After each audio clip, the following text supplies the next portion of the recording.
Now, there are lots of things that make great DJs better than good DJs. And one of those is knowing properly how to handle musical key, because a beginner DJ won't know the difference between the musical key of any tracks they're playing. A good DJ will try and keep stuff so that the keys match and everything sounds nice musically, as well as the beats matching. But a great DJ, and Ferry Corsten is a great DJ, knows when to break those rules.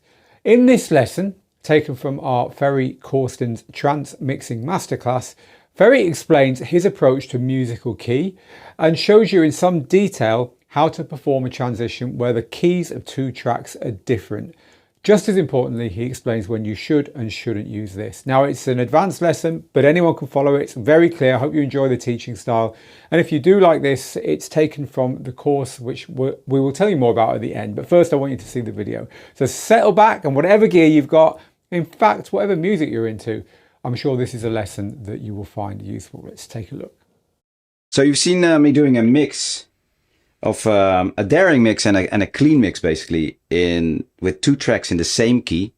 But as we discussed earlier, doing a whole set in the same key may actually get a bit boring. A little bit boring, yeah. But also, if you do a very like I said, in all different kinds of keys, it may get a little chaotic. So if you are able to group little keys together, but then eventually make a key swap, that really enhances the excitement of your mix. And you do it several times in the inspiration mix. In the inspiration mix. If you watch that, you see me do that, jump between key groups. But let me show you now how you can do that.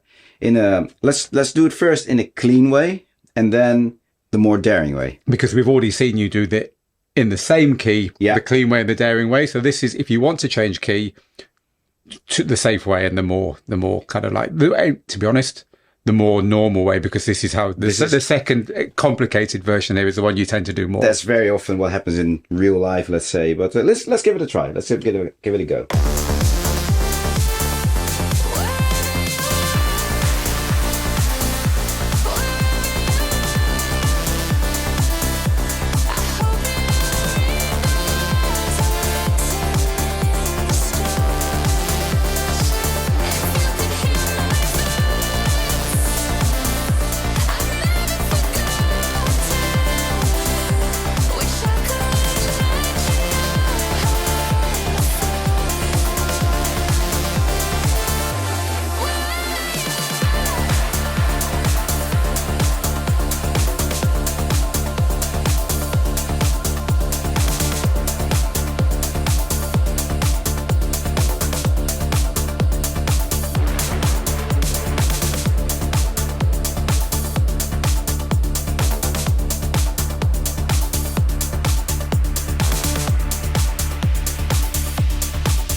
So what I got there was, yay, new song! Yeah, yes, clearly you're going to like a new chapter almost, you know, once you come out of that block of the same key, and all of a sudden you have this key switch, like, hey, something's happening. We're in a new phase, which is always a nice sort of lifting element in your set. What I also got there was that new bass line was confident. It believed in itself. It came in, dum, dum, dum. Okay, it's this present.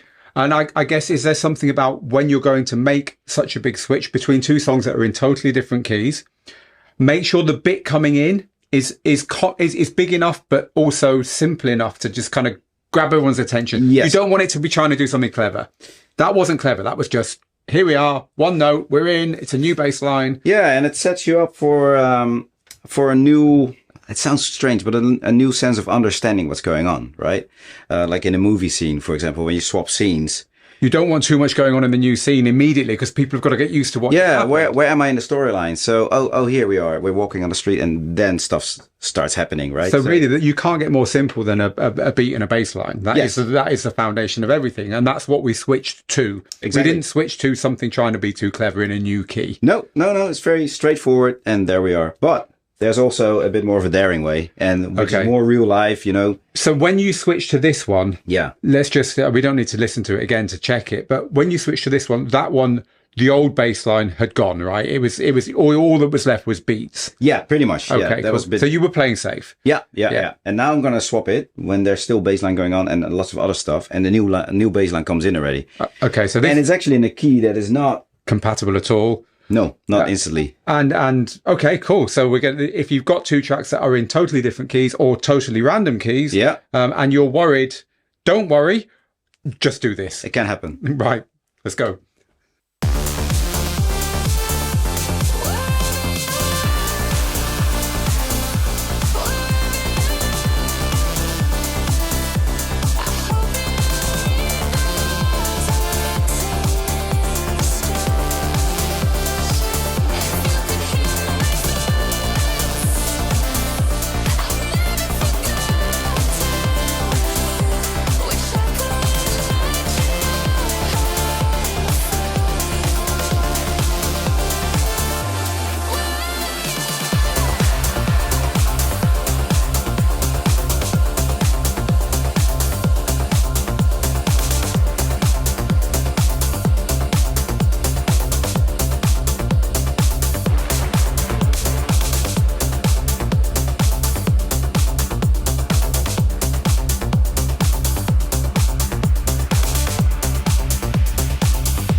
So what I got there was the bass line came in when there was an awful lot still going on in the old track. Yeah.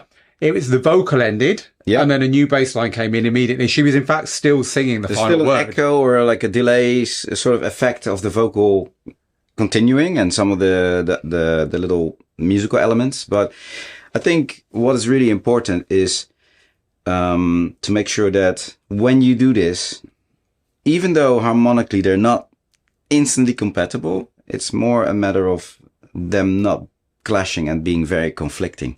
And is that because the outgoing track wasn't very loud? There wasn't too much of it. It wasn't competing with the bass line. Exactly. It was still there, and it wasn't harmonic. It wasn't the same key or anything. No, but it wasn't loud enough to be unacceptable. Yeah, like, this is.